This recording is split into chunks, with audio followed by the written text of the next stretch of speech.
Bahkan nilai ilmu serap aku pas dulu jelek banget. Spill dong nilainya.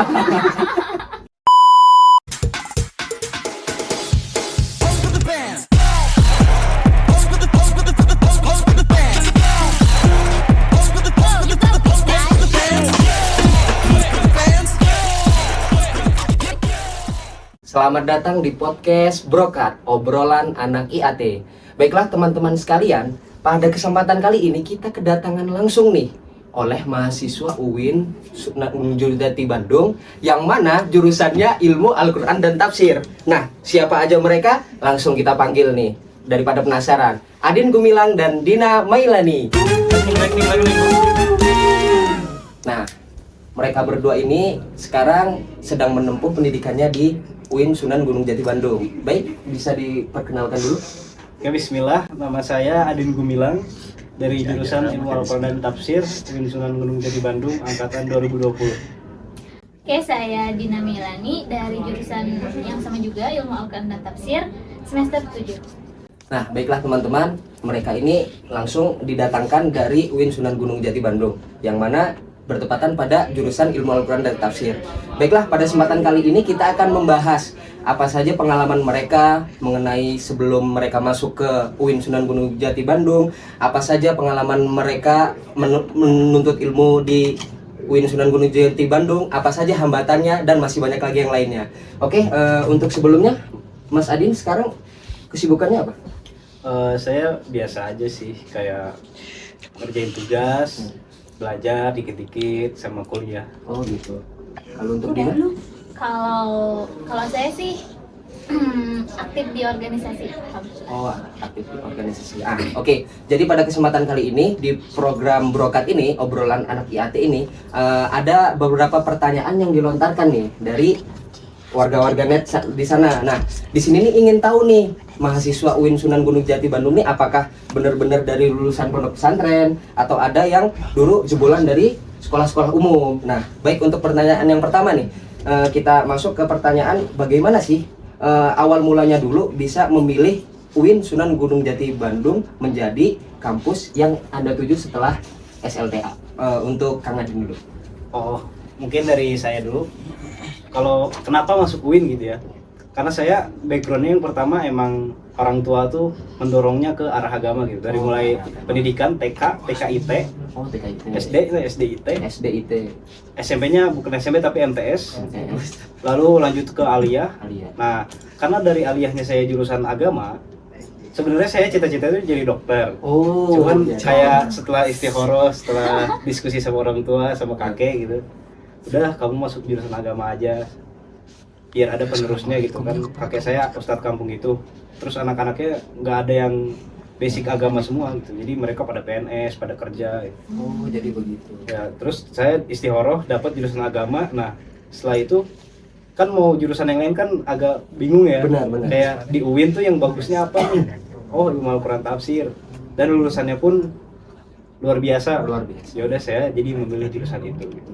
Jadi untuk Adin sendiri ini memang dari basicnya dulu itu sudah agama. Jadi tinggal melanjutkan saja ya, Iya, enaknya betul. segitu. Nah, untuk Dina sendiri bisa diceritakan? Kalau aku beda banget kali ya sama Adin. Kalau dulu aku asalnya dari SMK jurusan multimedia. Jadi benar-benar gak ada basic banget gitu buat masuk IAT. Terus pengalamannya juga nggak pesantren gitu, bukan anak pondok banget. Jadi Suka benar-benar lintas iya benar-benar jurusan loh. lintas banget gitu. Oh, iya. Terus cara awal mula masuk IAT-nya tuh ada apa sih? Ada ajakan gitu dari guru BK. Ini siapa yang mau daftar nih, ada pendaftaran SPAN. Aku tak iseng sama teman-teman. Terus di sana tuh karena SPAN jurusannya tuh cuma keagamaan doang. Oh, iya benar. Ya kirain gak bakal lolos gitu. Aku tak iseng pilih ilmu Al-Quran dan Tafsir. Terus yang keduanya tuh KPI karena sedikit ada berkesinambungan gitu sama jurusan Dari ini. multimedia ya. Iya. Padahal kalau kita sama-sama ketahui kalau anak SMK itu rata-rata emang langsung kerja kan ya. Iya. Nah, basicnya gitu. Dan ini berbeda. Iya. Itu sendiri untuk basic dari Dina sendiri. Nah, dia emang dari SMK dan multimedia. Oke. Nah, untuk selanjutnya nih, kalau dari Adin sendiri kan emang dari dulu basicnya ini sudah pesantren lah ibaratnya, udah Ya. agamanya udah ngelontok. Nah kira-kira nih Enggak juga. masih ada nggak hambatan-hambatan sekarang nih waktu ketika kuliah yang sangat dirasakan, ini nih yang bakal menghambat saya nih ketika proses pembelajarannya nih, atau yang telah berlalu kemarin lah, karena sekarang udah semester 7 kan. Oh, iya, Bisa iya. diceritakan mungkin. Kalau untuk hambatan mungkin karena saya sekarang tinggal di kos ya. Sebenarnya maunya di pondok. Maunya di Cuman waktu itu setelah mengunjungi beberapa pondok daftar ternyata pada penuh. Oh, ada. Dan pondok itu kan ada beberapa yang mengutamakan anak bidik misi ya sama KIP gitu. Jadi nggak semua diterima aja. Iya. Pas saya daftar tuh kayak si pondok itu tuh ngutamain yang bidik misi sama KIP. Kalau saya kan jalurnya reguler gitu. Saya karena nggak dapat pondok waktu itu, jadi pindah ke kos. Nah, hambatan saya ketika saya ngekos itulah kan nggak ada keamanannya. Oh, iya Kayak benar. hidup kita sholat nggak ada yang ngatur juga, nggak ada yang ngingetin. Gimana kos pada umumnya? Iya, kayak kos pada umumnya. Ya, itu yang hambatan saya sih sama karena banyak main game. Banyak main. Itu sih karena nggak ada aturan, jadi kita kan merasa bebas gitu ya. Nah, yang kedua main game sih kebanyakan itu yang melalaikan. Emang tidak bisa di sama Game. kemalasan ya. Mungkin awalnya kan di pondok terus tiba-tiba di kos. Nah, benar. Ya, Emang betul. kebiasaannya udah beda juga kan. Iya, Yang culture dibawa. shock. Jadi begitu untuk hambatannya ya, Iya, Din, ya. hambatan. Kalau untuk Dina sendiri nih, secara tidak langsung kan basicnya dulu tuh SMK multimedia lagi. Iya. Nah, kira-kira kemarin semester sebelumnya nih bagaimana penghambatannya, apa aja kira-kira? Oh, sudah pasti sih lebih ke mata kuliahnya gitu. Ini apa sih kayak ya Allah aku nggak bisa banget gitu. Oh, emang beda kan? Iya, Ya, bener asli. banget. Kayak ilmu hadis gitu suruh Tahrij ya. tahriz. Aduh. Suruh baca kitab Arab gundul sih. Hah, ya Allah gimana ya? Tapi caranya tuh kayak nanya-nanya ini gimana artinya apa atau aku translate itu salah satu solusinya. Tapi selain dari itu tuh benar-benar banyak banget hambatannya. Sampai-sampai aku pengen ngerasa pengen benar-benar belajar ilmu sorof, ilmu nahwu yang kayak gitu tuh Masya benar-benar Allah. blank banget gitu. Ada motivasi. Ada motivasi. Iya. Iya, benar. Bahkan nilai ilmu sorof aku pas dulu jelek banget dulu. Jelek nggak apa-apa. banget. Spill dong nilainya. Aduh, malu kalau harus diskusi. Jadi mungkin itu ya untuk hambatannya sendiri ya, Ya, susah asing lah banget. dari mata kuliahnya sendiri asing. Asing. Apa sih ini? Terus gak bisa baca kitab. Oh iya benar-benar. Tapi jujur ya Adin juga yang basicnya pesantren beberapa tahun gitu masih ada kesulitan membaca juga, nggak semua kekuasain. Kirain kalau yang jurusan pesantren itu ya udah we kan ini Iya. sejalur gitu. Emang sejalur, cuman dibilang bisa mah enggak, cuman kita udah terbiasa lah setidaknya, Oh, nggak kaget. iya. Kalau Juna kan dari multimedia ke Mungkin lebih ke dasar-dasarnya udah Iya. tahu gitu ya. kalau yang Oh, dari iya. alumni pondok kan nggak kaget karena ya dasarnya udah tahu gitu. Tinggal nambahin wawasannya aja tentang kosakata ini. Benar sih. Hmm. Oke, jadi itu untuk hambatan-hambatan dari masing-masing mahasiswa. Nah, untuk selanjutnya nih, kalau boleh tahu nih faktor penunjangnya lah untuk misal jadi semangat kuliah atau ada temen sendiri atau sahabat yang benar-benar mengajak untuk menjadi lebih baik lagi. Dan karena kan emang penyakit mahasiswa makin kesini kan, nah paham Kesana. sendiri ya. Nah itu kira-kira bagaimana? Bisa diceritakan itu Adin dulu. Kalau faktor pendukungnya yang pertama amanah orang tua. Amanah orang tua. Karena orang tua kan udah segitu besar pengorbanannya gitu ya, udah berkorban harta tenaga buat kita, masa kitanya nggak benar. Nah, benar. Yang kedua faktor ini sih, teman-teman yang soleh dan soleh. Alhamdulillah dalam lingkup Iya, itu ya. alhamdulillah. Ya. Walaupun saya di kos gitu ya, tapi ada beberapa teman yang ngajak berjamaah, yang ngebangunin subuh. Ya, tapi tetap aja kitanya yang malas mah ya tetap aja. Iya benar. Gak usah dipungkiri Bang. Terus teman-teman yang soleh dan soleha tuh karena di lingkungan kita tuh pasti, apalagi jurusan IAT ya, ilmu Al-Quran tafsir, ada beberapa teman yang emang sudah hafiz 20 juz, 30 juz, 15 juz, yang udah ngambil sanad dari mana, udah pesantren 9 tahun, berapa tahun. Itu yang jadi motivasi kita. Jadi motivasi. Nah, itu pendukungnya. Untuk Dina sendiri Kalau dari aku sih banyak faktor pendukungnya, kayak banyak hal yang bikin aku tuh jadi bertahan di AT gitu, semangat. Meskipun yang bikin aku takut banget tuh syarat lulusnya itu apa sih? hafalan. Hafalan Oh, 3 juz kan? Masya Allah, Ya iya. Allah, sedangkan aku dari SMK tuh nggak ada hafalan-hafalan kayak gitu kan. Benar. Tapi ya udah deh, berusaha dulu. Terus hal yang benar-benar bikin aku bertahan tuh karena aku masuk organisasi HMJ. Nah di sana tuh ada departemen multimedia. Kan jadi ada nih hal yang aku suka di IAT gitu seenggaknya. Jadi bikin aku berkembang terus kayak nggak bisa juga nggak apa-apa kan ada teman-teman yang Benar. baik banget betul. gitu. Jadi- Terus nggak bisa berhenti kuliah juga soalnya kan aku bidik misi apa sih KIP. KIP. Nah, Oh iya. ambil jalur KIP gitu. Terus diamnya juga di pondok. Jadi sedikit kerubah lah. Kerubah. Kayak gitu. Beradaptasi lah dengan Iya, beradaptasi dengan tuntutan orang-orang yang tua. seharusnya emang dilakukan. Jadi gitu. Sehingga aku jadi, wah ternyata selama ini aku jauh banget dari Allah gitu. Ya, jadi untuk faktor penunjang mereka bisa didengar.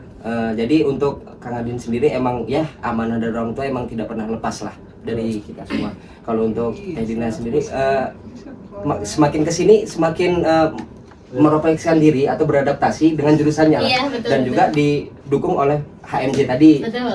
Ada bagian atau di bidang di multimedia. Multimedia. Oke. Beliau pun sekarang kan di pondok juga kan. Di pondok benar. Iya, di tinggal di kosan. pondok juga. Jadi sedikit-sedikit udah terbiasa gitu Ya, sama. ngaruh banget soal lingkungan tempat tinggal betul. itu.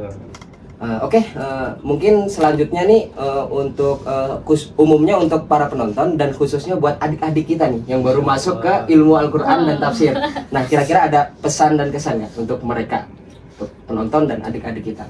Kalau kesan yang pertama sih UIN Bandung jurusan ilmu Al-Quran dan tafsir luar biasa ya. Luar biasa.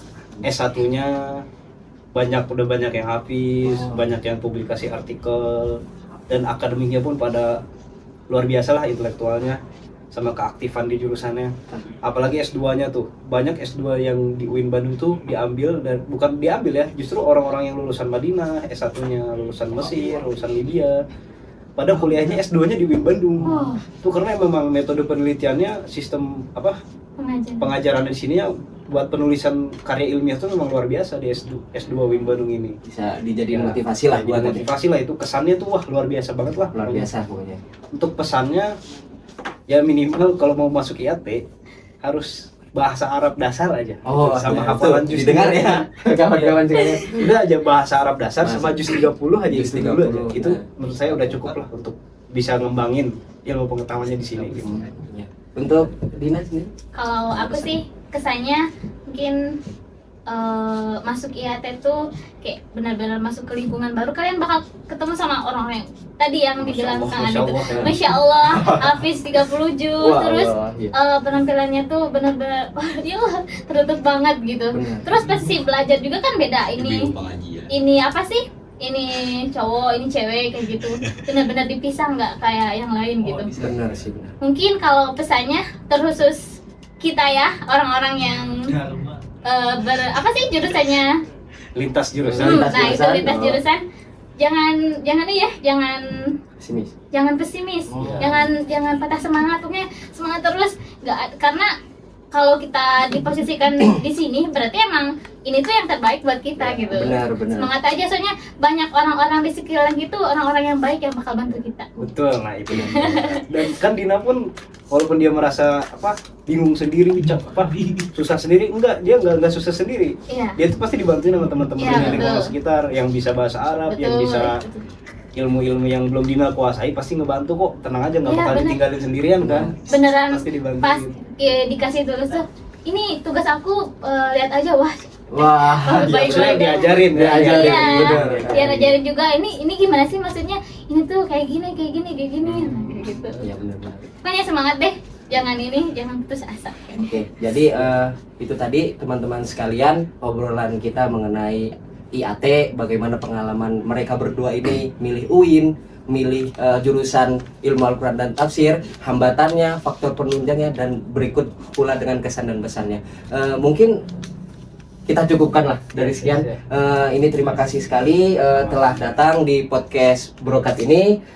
Mungkin ada kata-kata mungkin untuk hari ini atau motivasi quotes of the day lah. So, Words of the day. Ah. Oh, yang kata Imam Syafi'i, jika kau tidak kuat menahan lelahnya belajar, maka kau harus kuat menahan pahitnya kebodohan. Nah, Masya Allah. Insya Allah sekali. Nah, Kalau aku sih kalian juga pasti bakal tahu la yukallifullahu nafsan illa wus'aha. Subhanallah. Artinya Bang Messi. Oke guys, ini yang dari SMK multimedia aja sudah bisa seperti ini ya. Jadi Masya Allah. Baik, terima kasih ya, Ya, Mas Adin. sama-sama. Baik, kita sekiankan untuk podcast kita kali ini.